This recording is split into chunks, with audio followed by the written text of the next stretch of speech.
πάμε στο Αιγαίο, πάμε για ένα ξημέρωμα απ' όλα πιο ωραίο.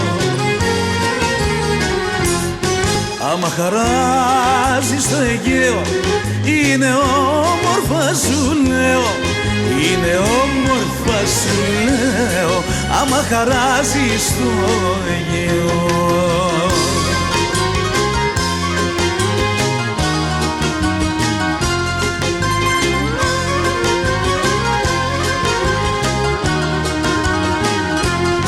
Πάμε κοντά στα κύματα την ώρα Πανατέλη, ο ήλιος και η Ανατολή μοιάζει να στάζει μέλι. Άμα χαράζει στο Αιγαίο, είναι όμορφα σου λέω, είναι όμορφα σου λέω, άμα χαράζει στο Αιγαίο.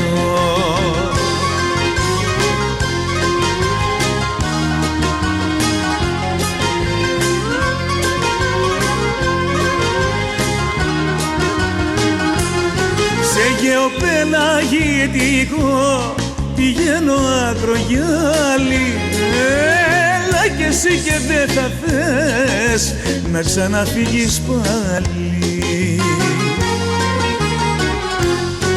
Άμα χαράζει στο Αιγαίο, είναι όμορφα σου λέω, είναι όμορφα σου λέω, άμα χαράζει στο Αιγαίο.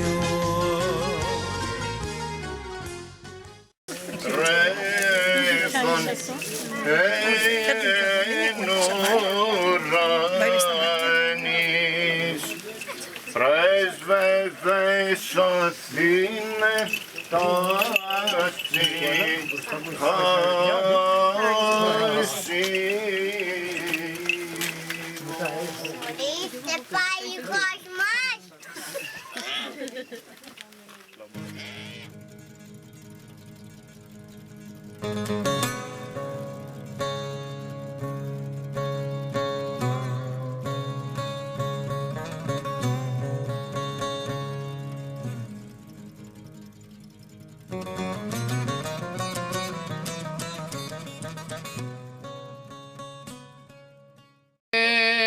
Το πνεύμα σου Περσεβαλάσιμον το Κυρίο κλείνομαι.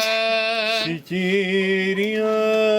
Δέσποτα πολυέλε Κύριε Ιησού Χριστέ ο Δεσιμών, πρεσβείες Πανχράντος ποινής ημών Θεοτόκου και Παρθένου Μαρίας, δυνάμει του Τιμίου και Ζωή του Σταυρού, προστασία των Τιμίων, επουρανίων δυνάμεων σωμάτων, οικεσίες του Μεδόξου του Προβήτου Ποδρών και Βασιωάννου, των Αγίων Εξπανίων Αποστόλων, των Αγίων Πατέρων ημών Μεγάλων Ιεραρχών Οικουμενικών Διδασκάλου Βασιλείου του Μεγάλου Γρηγόρη του Θεολόγου, Ιωάννου του Χριστόμου, των Αγίων Πατέρων ημών Αθανάσιου Κυρίου Ιωάννου, του Ελεήμονος Πατριάρχων Αλεξανδρίας Νικολάου, Επισκόπου Μύρων της Ηλικίας, Πυρίδων Επισκόπου Τριμηθούντος, των Δαματουργών, των Αγίων Δόξων Μεγαλομαρτύρων, Γεωργίου Τροπεοφόρου, Δημητρίου του Μερόβλη, του Θεοδόρου Τύρων, του Στρατηλάτου Μινάτου Δαματού, των Μαρτύρων.